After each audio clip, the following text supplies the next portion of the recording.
Friend good morning, how are you children. बच्चों, आज हम पढ़ेंगे चैप्टर 4 नाक की महिमा। आपको पता है हमारा कोर्स 50% हो गया है। 50% में से कुछ चैप्टर ग्रामर के और कुछ चैप्टर आपके इस बुक में से मैंने लिए हैं। तो चैप्टर फर्स्ट 4, 5, चैप्टर 10, 12 और चैप्टर 15 और 18 आपके इस बुक में से आएंगे। तो आप चैप्टर फर्स्ट कंप्लीट कर चुके हैं। इसका रिवीजन 2 या 3 बार हम अच्छे से कर चुके हैं बच्चों, और कितनी बार हमने इसको रिपीट भी किया है। आज हम चैप्टर 4 पढ़ेंगे, तो इसका दौरान भी करेंगे और इसके वर्कशीट भी करेंगे, क्वेश्चन आंसर भी करेंगे। जिन बच्चों ने चैप्टर 4 से या किसी ने वीडियो नहीं देखी हो या किसी के मिस हो गया हो, जिसने नहीं कर रखा है, वो दोबारा से इस चैप्टर को समझें, अपनी बुक में फिल करें, क्वेश्चन आंसर कॉपी में करें, और जो वर्कशीट आपको दी जाएगी उसे भी आप दोबारा करेंगे।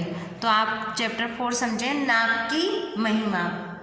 इस पाठ में नाक से जुड़े अनेक मुहावरों का प्रयोग हुआ है। इस पाठ में हास्य व्यंग्यपूर्ण है। लेखक ने नाक के अच्छाइयाँ और बुराइयाँ दोनों ही मनोरंजन पूर्वक बताई हैं। तो आप ये चैप्टर पढ़ेंगे बच्चों। कितना अच्छा होता अगर नाक न होती। नाक की चिंता में आदमी का जीना मुश्किल हो गया है। लोग नाक को बचाए रखने के लिए जाने क्या क्या उपाय करते हैं। आप भी अपनी बुक ओपन करेंगे और साथ साथ पढ़ेंगे। नाक का संबंध व्यक्ति की शान से जुड़ा होता है, इसीलिए लोग महंगी किस्तें चुकाकर टीवी, फ्रिज, एसी खरीदते हैं, शादी ब्याह आदि पर खूब खर्च करते हैं। नाक के कारण आदमी को नाको चने चबाने पड़ते हैं। ये नाक बड़ी जल्दी कटती है और बिना किसी हथियार के कट जाती है। यदि घर से लड़का लड़की रूठ कर भाग जाए तो पूरे खानदान की नाक कट जाती है। जिसकी नाक कट जाती है वो दूसरों को भी नकटा देखना चाहते हैं। मान न मान मैं तेरा मेहमान की तरह जुकाम भी नाक में दम कर देता है। नाक तब तक बहुत बुरी मालूम होती है। किसी ने अगर शुभ कार्य में जाना है और नाक ने छींक मार दी तो वास्तव में नाक और चीख दोनों सहेली हैं, पर ज़्यादातर लोग इन्हें अकेले ही देखना पसंद करते हैं। आपने भी देखा होगा, अगर आप कहीं अच्छे काम पे जा रहे हैं, शुभ काम पे जा रहे हैं, और अगर किसी ने छींक दिया तो क्या होता है, ऐसा लगता है कि हमने छींक दिया तो ये काम अब अच्छा नहीं होगा। जब हमसे कोई बड़ी भूल हो जाती है तब हमारी सारी हेकड़ी भूल कर दूसरों के सामने हमें क्या करना पड़ता है, नाक रगड़ना पड़ता है। दूसरे लोग भी इससे नाक रगड़वाने का मौका ढूंढते हैं। अब देखिए आप, गुस्सा भी बहुत से लोगों की नाक पर रखा रहता है। इन्हें जरा सी बात कही कि वे अपने नाक फुला लेते हैं। नाक की जितनी कमियां या बुराइयां बताई जाए उसमें से ज़्यादा अच्छाइयाँ भी है। नाक रहना बहुत जरूरी। नाक चाहे जिस भी प्रकार की हो पर होनी चाहिए। जिसकी नाक नहीं होती कोई उसकी सूरत देखना भी पसंद नहीं करता।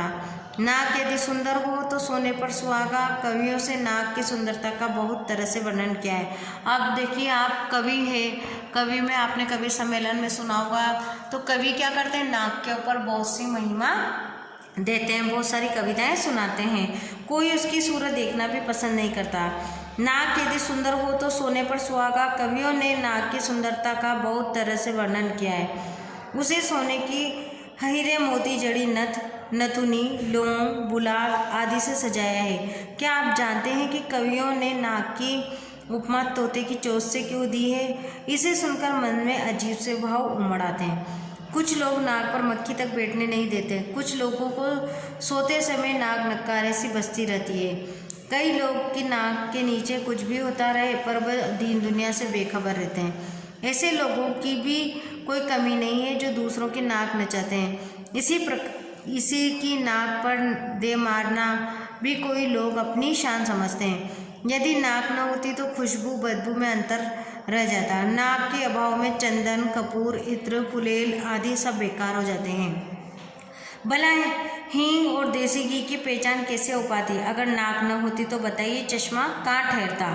नाक के कारण ही सीता का हरण, रावण का मरण। अगर शूर्पणखा की नाक न कटती तो रामायण की रचना कैसे होती? महाभारत का आधार भी तो द्रौपदी की ही नाक थी। तो बच्चों, आपने जो ये चैप्टर पढ़ा इसमें क्या बताया है कि नाक की महिमा बताइए। नाक में बताया है कि लोग बाग अपनी शान समझते हैं। अपनी नाक रखने के लिए क्या करते हैं, वो बड़ी बड़ी किस्तें देकर, बड़ी बड़ी रकम चुका कर भी टीवी, फ्रिज, एसी सब होना चाहिए। अगर सामने वाले के घर में है तो हमारे भी घर में होना चाहिए। दूसरी बात में ये बताया है कि अगर किसी के घर से कोई लड़का लड़की रूठ कर भग जाता है तो पूरे परिवार की नाक कट जाती है। ये एक मुहावरा है। नाक कट जाना यानी शर्म होना, या नाक कट जाने से मतलब जैसे हमारी कुछ बात हुई, नाक कट गई, कहते हैं ना कि तूने तो खानदान के आगे मेरी नाक कटवा दी, यानी कि वह अपनी जो निगाहें हैं वो उनके सामने नहीं देख सकता, न उसको शर्म आती है और अपनी बात भी वह दूसरों के सामने नहीं कह सकता। कई बार हमारी बात रह जाती है या नाक कट जाती है। इस तरीके से कई उदाहरण होते हैं बच्चों, जो मैंने आपको पहले भी समझाए थे। दूसरा इसमें बताया है जुकाम के ऊपर कि कई बार आपके जुकाम होता रहता है तो आप छींकने लगते हैं, पर वो छींक अगर कहीं शुभ कार्य में जाते वक्त अगर आपको आ गई तो वो क्या हो जाएगा, लोग बाग समझेंगे कि अब ये शुभ कार्य अशुभ कार्य हो गया क्योंकि इसने तो छींक दिया। कई बार हमसे कोई भूल हो जाती है तो हम क्या करते हैं, नाक रगड़ना। नाक रगड़ना यानी हम उसके आगे गिड़गिड़ाते हैं। इसी तरीके से नाक की महिमा कवियों ने भी करी है। नाक में नथुनी, हीरे मोती की नथ, इस तरीके से नाक की जो कवि हैं उन्होंने भी अपनी कविताओं में नाक की रचना की है या बताया है। इस तरीके से बच्चों आपने पूरे चैप्टर में नाक के बारे में पढ़ा। अब नाक से क्या होता है, हमें कई बार खुशबू भी आती है, बदबू भी आती है। चंदन, कपूर, इत्र, फुलेल आदि की खुशबू भी हम पहचान सकते हैं। ये भी पहचान सकते हैं कि ये हींग की खुशबू है या घी की खुशबू है।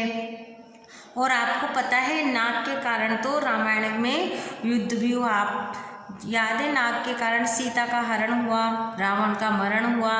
शूर्पणखा की अगर नाक नहीं कटती तो क्या होता, रामायण की रचना नहीं होती। और महाभारत के आधार भी द्रौपदी की ही नाक थी।